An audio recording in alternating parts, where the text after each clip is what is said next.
Estar contigo, no hay otro lugar que me llene. En la tempestad me das calma, nada detendrá tu fidelidad.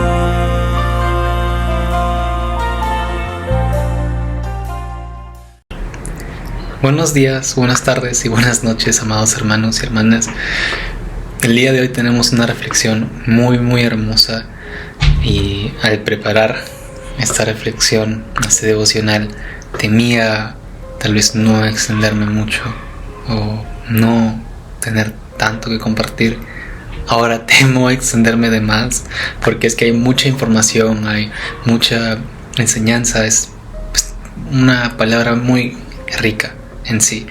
Entonces vamos a empezar orando por el día de hoy, por el devocional del día de hoy, y luego continuamos con la lectura del pasaje. Señor, te damos gracias, Padre Celestial, por el día de hoy que nos permites realizar este devocional, tomarnos nuestro tiempo y poder escuchar tu palabra, escuchar tu voz, y te ruego que lo que vayamos a escuchar y leer en este devocional, que nosotros podamos aplicarlo en nuestro día a día, Padre Celestial.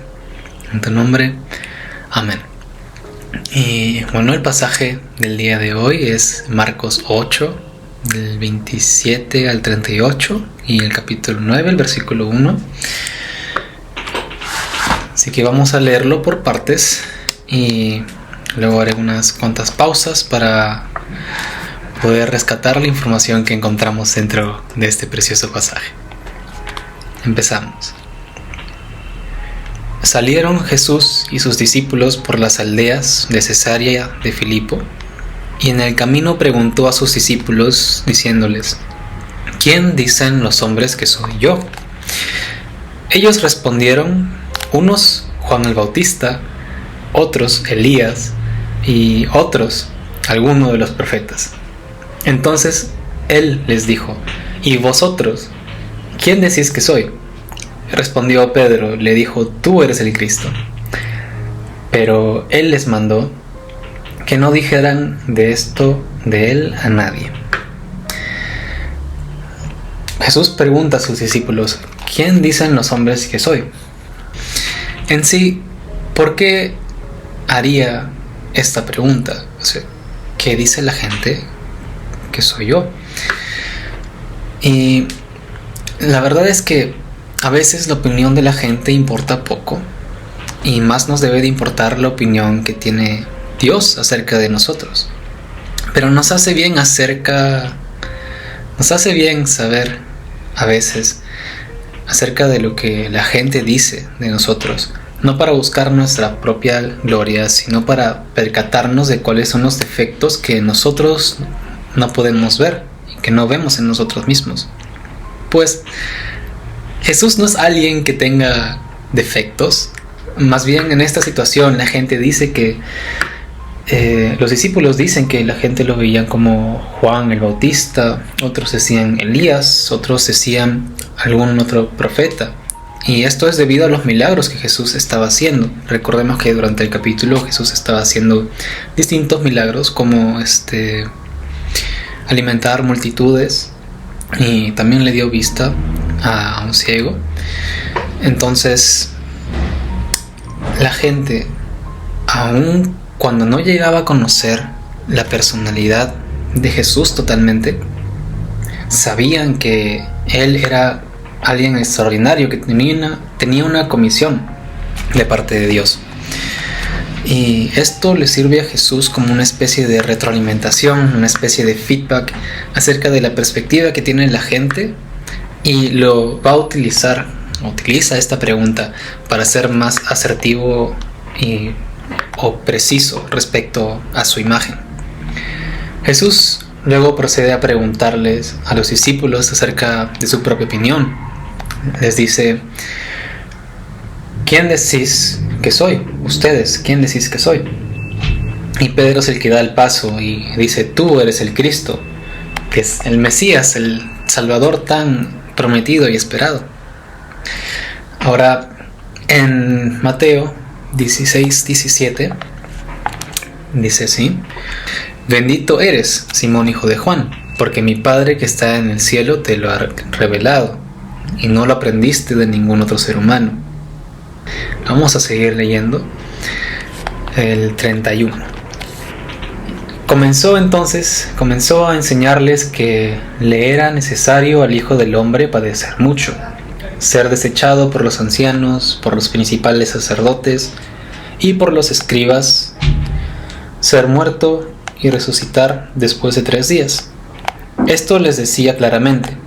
Entonces Pedro lo tomó aparte y comenzó a reconvenirlo. Pero él, volviéndose y mirando a los discípulos, reprendió a Pedro, diciendo: quítate de delante de mí, Satanás, porque no pones la mira en las cosas de Dios, sino en la de los hombres. Ahora que los discípulos ya están convencidos de que Jesús es el Cristo, están en condiciones ya de saber, de compartir y de soportar también los sufrimientos que Jesús iba a pasar. Jesús dice que tenía que sufrir muchas cosas, como ser desechado por los ancianos, por los principales sacerdotes y por los escribas, los maestros de la ley, que lo matarían y 3 días después resucitaría. Y en realidad un giro de 180 grados. ¿Por qué? Porque hace un momento estábamos hablando acerca de los milagros que hace Jesús. Y Jesús alimenta multitudes. Jesús le da vista a un ciego. La gente es testigo, los discípulos son testigos, están pasando maravillas. Y luego Jesús le dice a sus discípulos que tienen que sufrir. Ahora es como el que hace todas estas maravillas y quien tiene tanto poder, o sea, el que puede hacer lo imposible posible, tiene que sufrir ahora. Y es algo complicado de aceptar y de entender para los discípulos.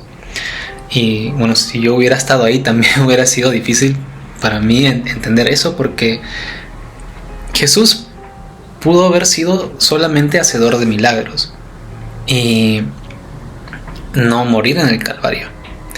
Sin embargo, hay un gran precio a pagar, y solo a través del sufrimiento y la muerte Jesús podía realizar su mayor obra, que es la de redimirnos a nosotros y liberarnos a nosotros de nuestros pecados. Y Jesús, que es el Mesías, el Salvador, no escatimaba, sino que estaba dispuesto a derramar su alma hasta la muerte por nosotros. Y mientras esto hablaba Jesús abierta y franca y claramente, dice el versículo 32 que Pedro lo tomó aparte y comenzó a reconvenirlo. En otras versiones dice que comenzó a reprenderle. Y otra vez le doy gracias al libro de Mateo, porque lo expone a Pedro mucho más. Y en Mateo 16:22 dice textualmente cómo reprendió Pedro a Jesús. En la versión NTV: Dios nos libre, Señor, eso jamás te sucederá a ti. O en otra versión: Señor, ten compasión de ti, en ninguna manera esto te acontezca. En otras palabras, Pedro reprende a Jesús diciéndole: Jesús, no lo hagas, no sufras, no pases por eso. Pero Jesús sabía mejor la necesidad de los hombres y también sabía su propósito en esta tierra. Y se da la vuelta y mira a sus discípulos, me imagino, para saber si es que estaban de acuerdo con lo que decía Pedro. Y le reprende a Pedro diciendo: quítate de delante de mí, Satanás. En NTV le dice: aléjate de mí, Satanás. En la versión de traducción lenguaje actual: Pedro, estás hablando como Satanás.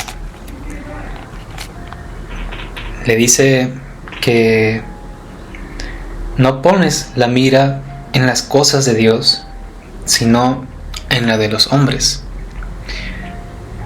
Y me imagino que Pedro, poco habría esperado Pedro que Jesús le hablara de esa manera, porque hace un momento él reflejó su amor hacia Jesús.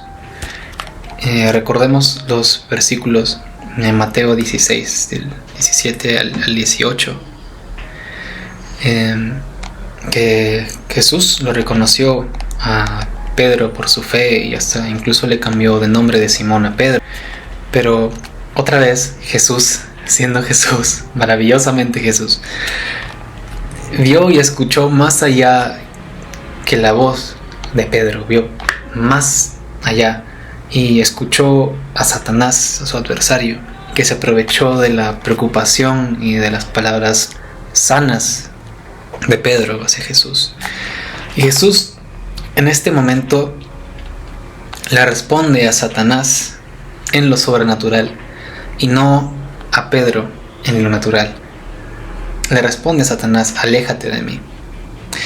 Y es que Jesús tiene que pasar por esto, es por lo que ha venido, es el propósito de él, y todo intento de obstaculizarlo no es algo que vaya a provenir de Dios, sino que proviene de Satanás. Y si este obstáculo se encuentra entre los discípulos, entonces no le dejarían ser Cristo al Cristo. Es que es así, seguir a Jesús es así, no es fácil. Y así lo vamos a ver también en los siguientes versículos. Es el 34. Y llamando a la gente y a sus discípulos, les dijo: si alguno quiere venir en pos de mí, niéguese a sí mismo, tome su cruz y sígame. Todo el que quiera salvar su vida, la perderá, y todo el que pierda su vida por causa de mí y del Evangelio, la salvará. Porque ¿de qué le aprovechará al hombre ganar todo el mundo si pierde su alma? ¿O qué recompensa dará el hombre por su alma? Por tanto, el que se avergüence de mí y de mis palabras en esta generación adúltera y pecadora, también el Hijo del Hombre se avergonzará de él cuando venga en la gloria de su Padre con los santos ángeles. También les dijo: de cierto os digo que algunos de los que están aquí no gustarán la muerte hasta que hayan visto que el reino de Dios ha venido con poder. Entonces, ¿quieres creer? Cree. ¿Quieres ser seguidor? Entonces hay que negarse a sí mismo. Y perdemos algo por decidir seguir a Cristo. Pues no, porque seguir a Cristo es ganancia, y la vida y lo que se encuentra dentro de esta no se compara y no se iguala a la eternidad ni a la salvación. Y Jesús es claro con nosotros en todo este pasaje y en toda esa enseñanza. La vida cristiana requiere de decisión, y no es todo color de rosas, no es todo alegre. Hay sufrimiento por el cual pasar.